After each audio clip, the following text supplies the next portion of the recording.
Radio Silaturahim dan juga Rasil TV untuk Islam yang satu, Ikhwan, Akhwat, pendengar dan pemirsa dimanapun Anda berada, terima kasih masih bersama kami dalam acara Bincang Inspirasi bersama Dr. Haji Engkos Kosasih LC MAG. MAG ya Pak Ustaz? Betul, Master Agama. Pengalaman dari belajar di Mesir sama di Indonesia itu, saya mau nilai plusnya saja, nilai negatifnya. Nilai plusnya apa Ustaz? Yang ada di Indonesia yang nggak ada di Mesir? Ya tentu saja Indonesia dengan segala keunikannya punyalah maziyah atau kelebihan. Saya bersyukur master dan doktor saya di Indonesia karena saya lebih uji coba lapangan dari teori-teori yang saya temukan di Al-Azhar. Kalau kelamaan saya di Al-Azhar luar negeri dengan sampai S3 tapi tidak diuji di lapangan, hampir suka ada gagap teori gitu ya. Yang namanya teori Islahul Ummah kan berkembang juga kan. Betul. Artinya masa S1 dengan masa S3 kan udah beda situasinya. Maka saya bersyukur biar hanya S1 di Al-Azhar, tapi saya praktekkan di Indonesia.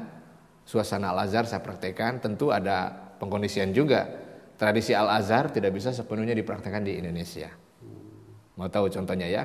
Contohnya bahwa tarekat di Al-Azhar itu kayak menjadi rukun. Seorang dosen kalau nggak bertarekat itu bukan dosen. Ya? Nah kalau saya memaksakan begitu di Indonesia, tentunya sementara kan, Indonesia kan ya mohon maaf, kita kan tarekat Indonesia sedikit debatable. Maaf, yang ada yang terjadi adalah seperti itu. Karena memang tarekat di Al-Azhar sangat banyak sekali. Bukan hanya Naqsyabandi yang Tijani yang ada, itu ada Rifaiyah, ada beberapa tarekat yang sangat-sangat muktabar. Banyak ya. Tapi memang nggak tersebar di Indonesia. Itu aja problemnya. Nah itu, seperti satu contoh, tidak ada dosen kecuali bertarekat. Nah, itu. Yang kedua, ya tentunya tradisi bahasa Arab ya. Di kampus kami jangankan dosen, karena enggak satpamnya aja jago bahasa Arab. Iya, ada orang sono sana. Ya, artinya saya kan sedih ketika ke Indonesia, suasana Arab, spirit atmosfer Arab sudah mulai nggak ada. Saya praktekkan Arab terus, teman-teman pada menjauhi saya gitu. Nah, itu. Tadi itu yang gagap teori, sepertinya memang juga itu menghinggap para dai-dai, saya sebut dai-dai instan tuh gimana saya? Iya, dai instan, dia gagap teori gitu, teori yang dia terima itu dari satu pemahaman, ketika ke masyarakat ternyata kok nggak jadi memberikan solusi gitu ya, malah jadi pertentangan di umat. Ini gagap teori jadi masalah juga nih. Ya, gagap teori, gagap paham, gagal aksi akhirnya. Bukannya positif malah negatif bagi umat. Nah, menarik istilah dai instan ya, itu mungkin atau dai instan, kalau kami dulu namanya dai karbitan. Pisang yang mentah kalau ingin matang kan biasanya dikarbit. Ingat kan desa di Garut tuh. Dikarbit itu kan. Nah, itu biasa. Enak sih enak, tapi tidak seenak yang asli. Dai instan enak, menarik, ganteng lagi, seleb lagi, populer lagi. Tapi pas giliran baca dalil tidak mujawwad bertajwid. Kadang hafalan ayatnya salah. Saya sedih itu. Maaf ya, bukan saya merasa tersaingi oleh dai itu, adalah setiap orang sudah punya makomnya lah. Sudah punya level rizki, posisi dan lain sebagainya. Tapi gagal teori, gagal paham, gagal aksi itu akan terjadi sama orang-orang hanya instan karbitan. Lebih kita belajar mendalam, lalu praktek secara gradual, secara bertahap, lalu interkoneksi lah. Ini yang paling penting, interkoneksi. Gaulah dengan ustadz lain lah, tanyalah guru-guru. Dalam tradisi ilmu hadis itu kadang satu rawi itu punya 1000 guru, muridnya 5000, enak gak? Dan tertata gurunya, bukan hanya klaim usaha didosenin Pak Engkos nih. Enggak, harus ada baiat, bukan baiat sorry, ada ikatan yang kuat. Biasa, murid 1000, murid 2000, gurunya 1000. Udah biasa. Nah, jadi kita kan maaf ya, udah punya satu guru kayaknya udah cukup aja, udah. Muridnya pengen banyak. Ini banyak kan. Gurunya cuma satu. Iya, jadi akhirnya tadi ya.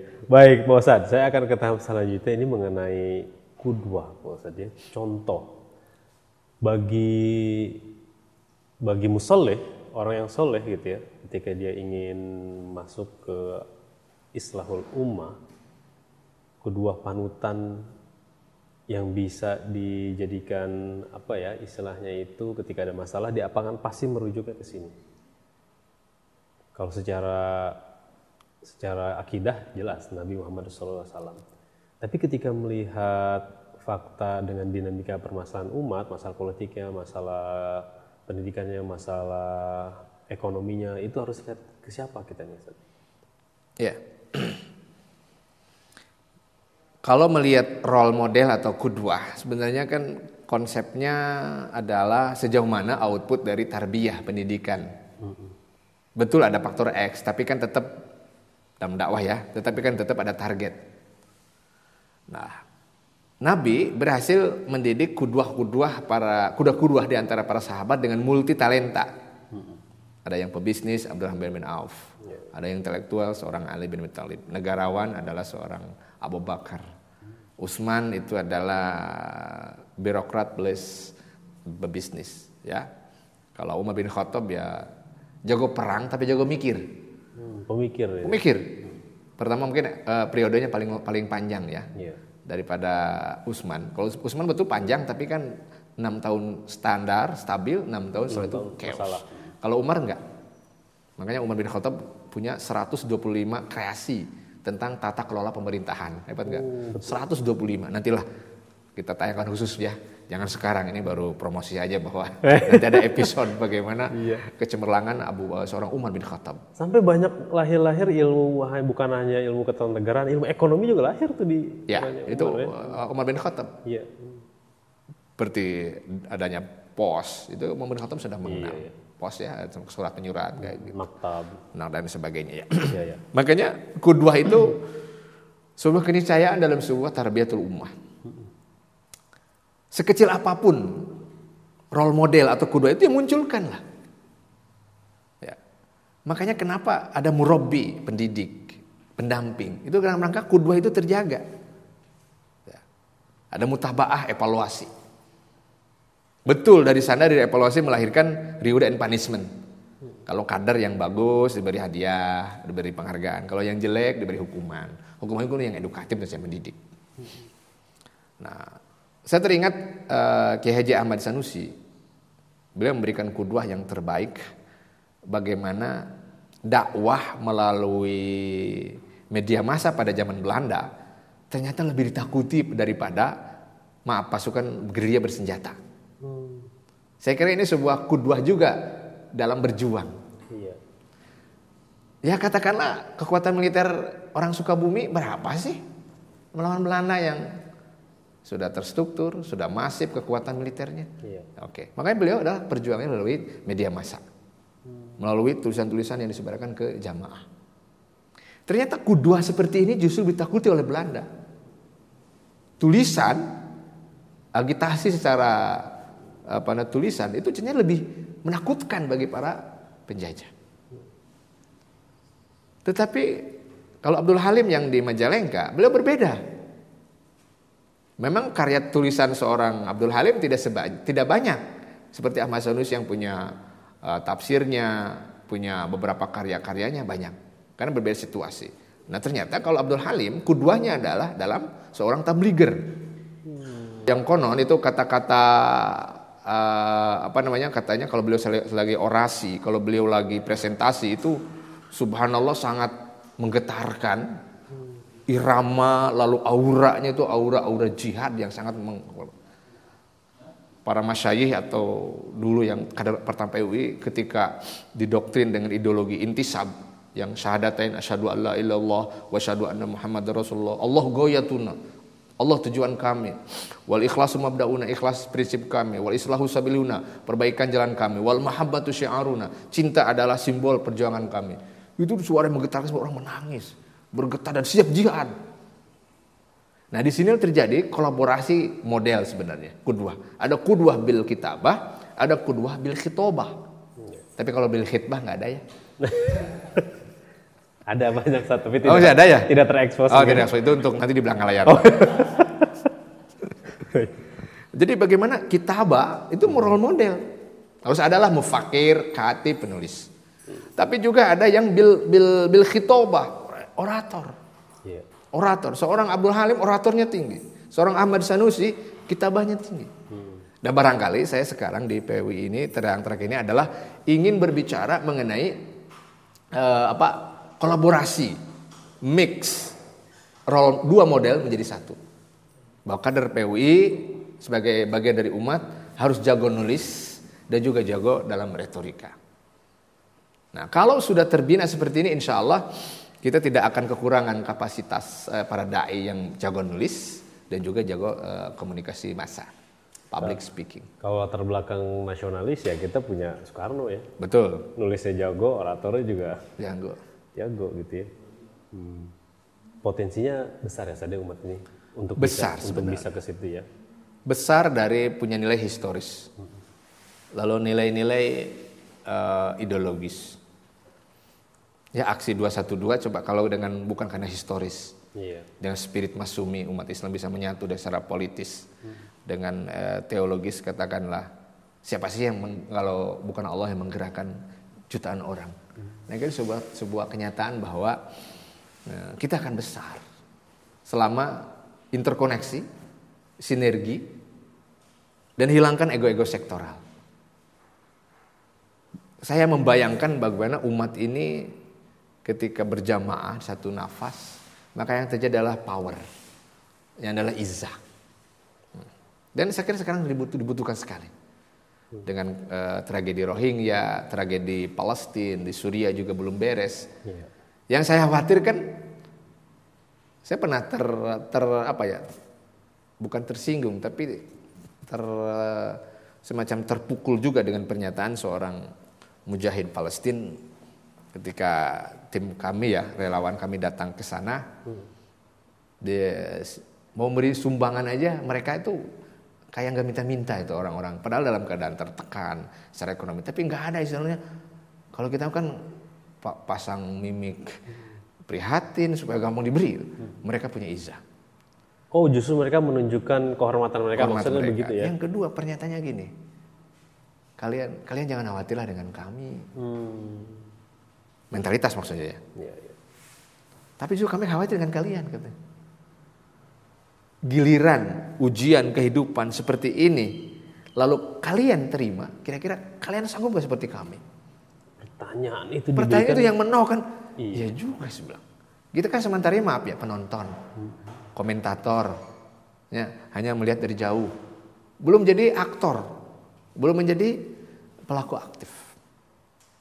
Nah ini kan satu kenyataan yang membuat kita berpikir, betul juga ini. Iya.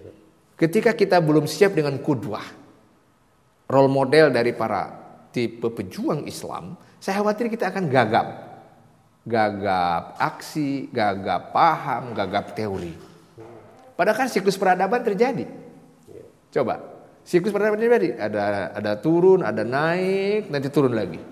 Ada maju, ada mundur dan sebagainya. Saya khawatir Islam Indonesia kan lagi enak secara statistik, naik, statistik yang hebat. Tapi kan lihat nanti statistiknya akan menurun, kualitas akan menurun. Siap nggak? Nah di sinilah the real battle menurut saya. Umat ini harus sadar. Tragedi yang di Rohingya sebenarnya adalah episode yang akan nggak mustahil akan terjadi di kita. Bagaimana kita dan persiapan kita. Nah, kan saya teringat dengan pesan dari ulama-ulama terdahulu bahwa janganlah ternina bobokan oleh ketenangan yang Allah berikan kepada sebuah umat. Kadang di belakang itu ada grand design yang besar yang belum tentu umat akan siap menjalaninya. Dalam satu riwayat disebutkan Kang Angga bahwa di hari kiamat itu orang yang teruji dengan berbagai nestapa hidup itu masuk surganya lebih gampang.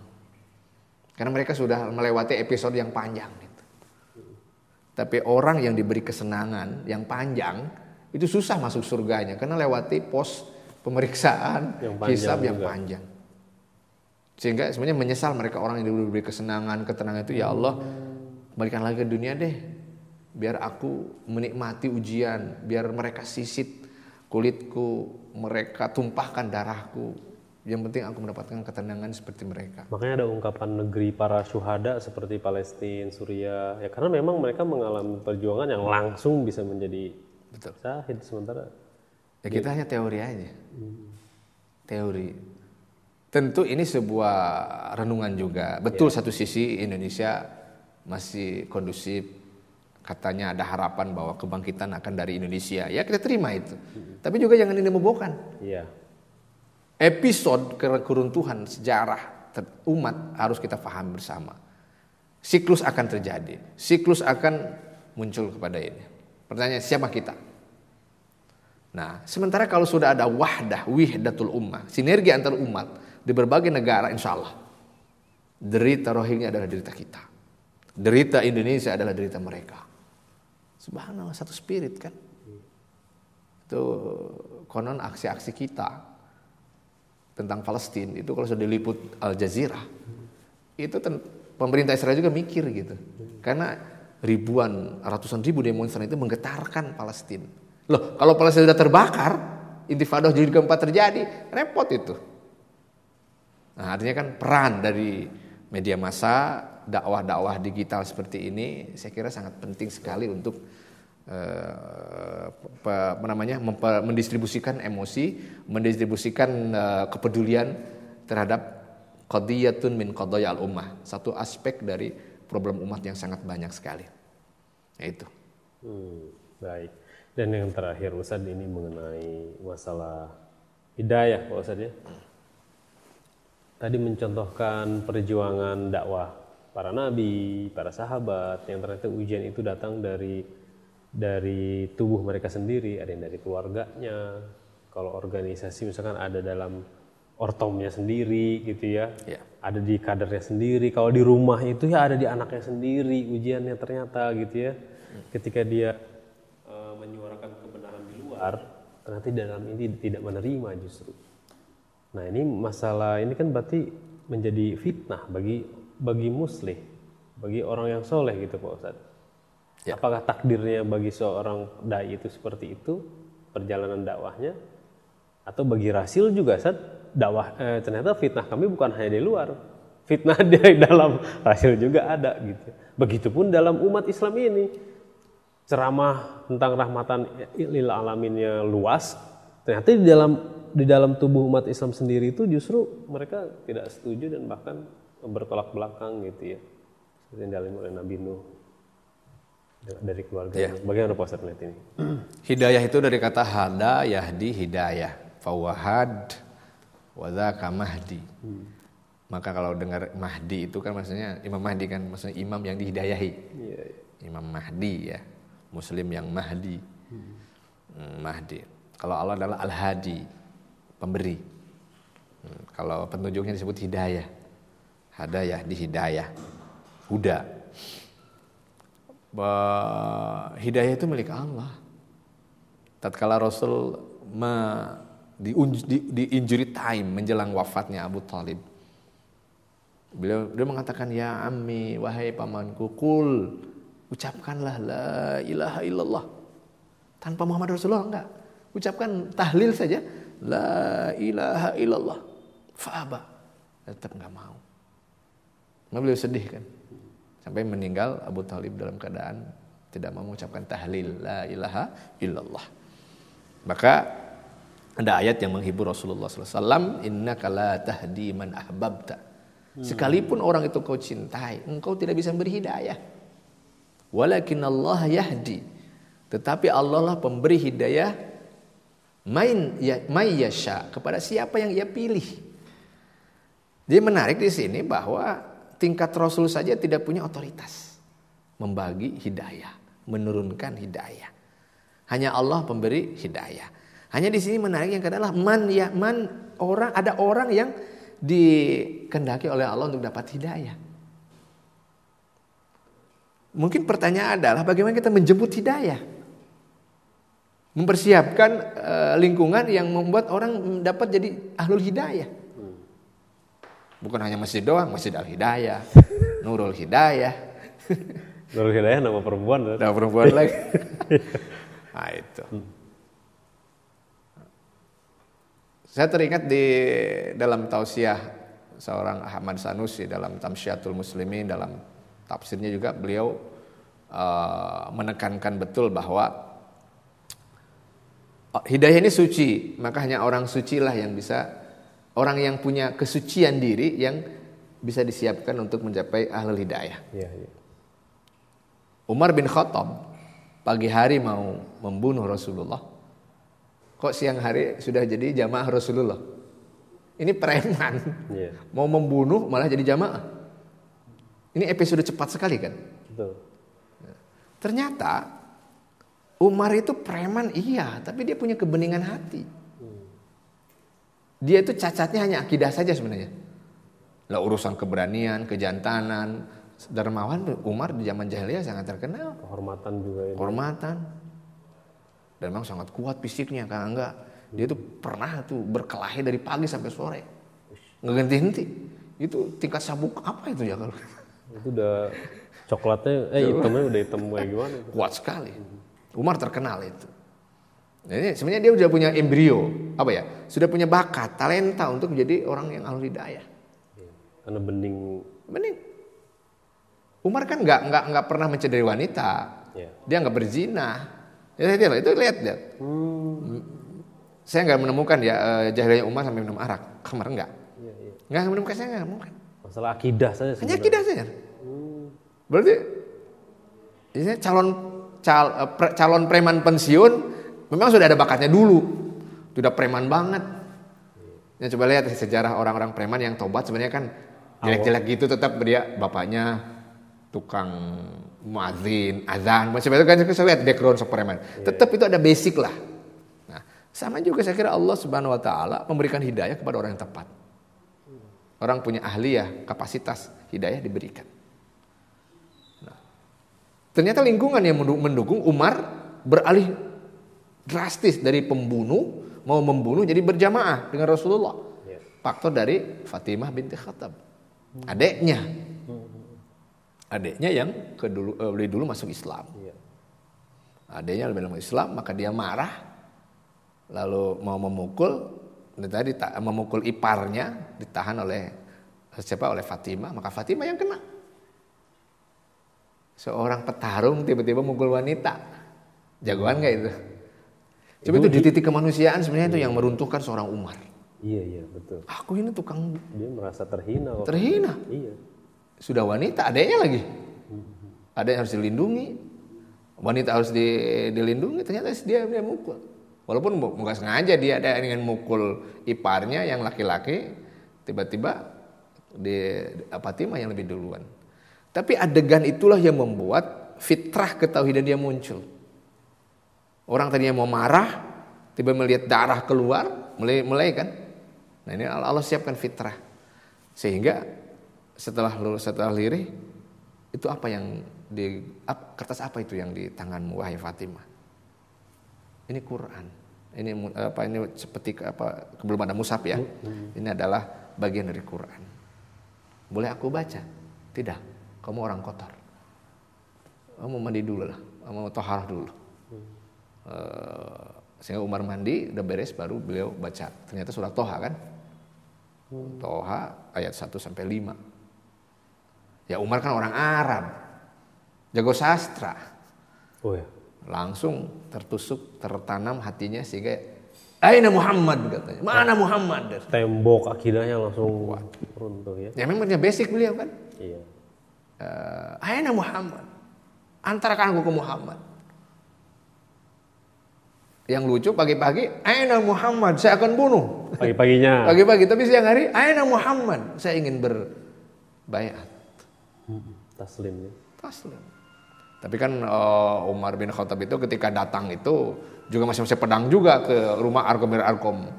Rumah Al-Arkom masih pakai pedang. Maka terdengar kata sahabat, Umar datang nih. Di sana untuk ada Hamzah bin Abdul Muttalib yang sudah masuk Islam. Lalu beliau bilang kepada Rasulullah, wahai Rasul, kalau dia macam-macam biar aku yang menghadapi. Ini singanya udah ada, preman lawan preman, mantan preman lawan preman. Nah ini saya kira satu posisi bahwa tembok-tembok besar untuk menghalangi hidayah Umar sudah mulai hilang. Adiknya sudah masuk Islam, bodyguard Rasulullah Hamzah juga sama-sama singa padang pasir. Nah itu. Makanya kan pas datang dengan pedang terhunus, langsung dihadapi oleh Hamzah. Kamu mau apa? Mau baik-baik atau mau ngajak berantem gitu? Mau berantem sama saya? Bilang, enggak. Saya ingin mencium, saya ingin bersyahadat di hadapan Muhammad. Takbir semua pada keluar. Artinya episode hidayah muncul tidak simsalabim, tapi melalui proses. Nah, mungkin umat ini sekarang adalah bagaimana menciptakan manusia-manusia yang punya potensi menerima hidayah. Betul. Orang yang gelap, yang fasik, yang banyak maksiat, jangan jauhi. Kita deketin. Kita sadarkan dengan masa lalu dia. Bro, saya tahu kami, paman kamu tukang ibadah kok. Kenapa sih ente gini? Nah kita kadang dakwah-dakwah seperti ini yang kadang kurang. Kalau lihat preman udah gelap, wah jahanam, dia udah tiangalin. Biar di surga nanti jangan terlalu sesak. Astagfirullah. Udah surga kapling kami. Kapling janganlah. Jangan ya, Ustaz ya. Jangan. Siapa tahu justru preman itu akan menjadi bodyguard of dakwah. Gitu.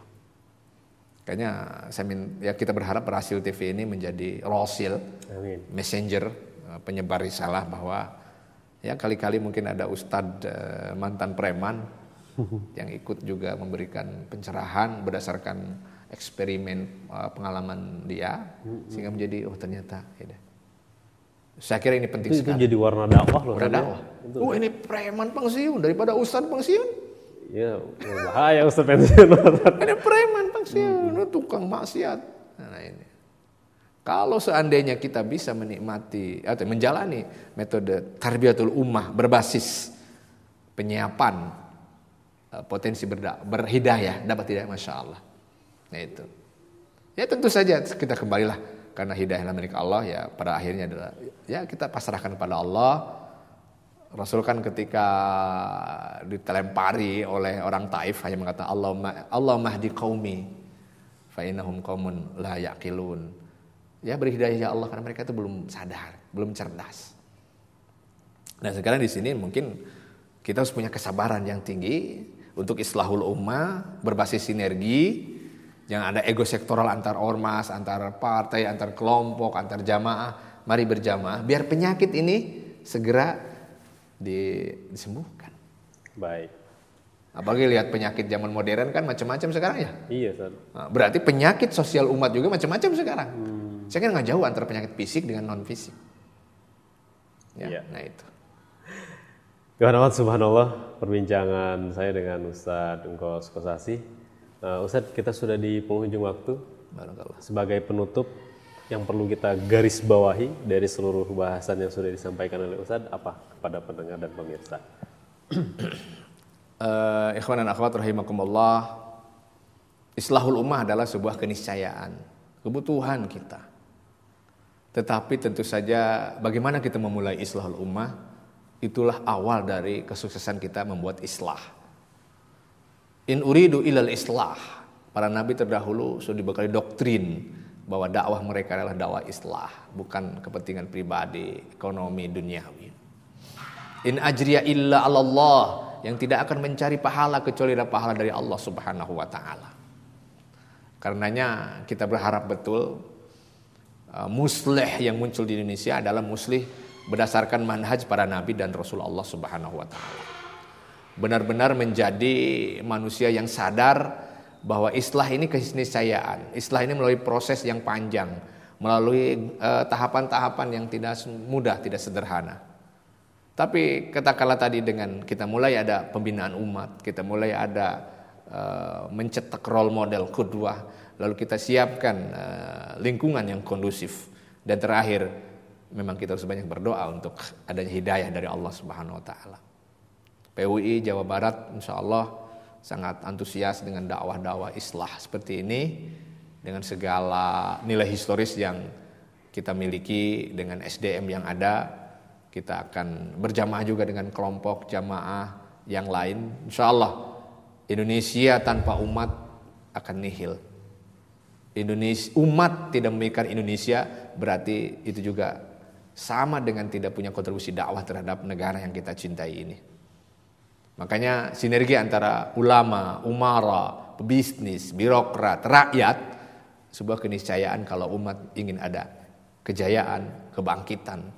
Apalagi kita menjelang datangnya 1 Muharram 1439 Hijriah dengan spirit Idul Adha yang kemarin kita lakukan. Saya kira awal dari kita menarik dari egoisme, menarik dari individualisme.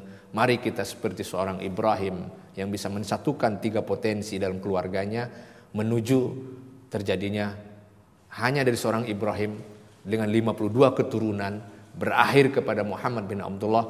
Inilah awal dari hanya 3 orang tawaf dulu, sekarang 3 juta orang tawaf di sekitar Ka'bah.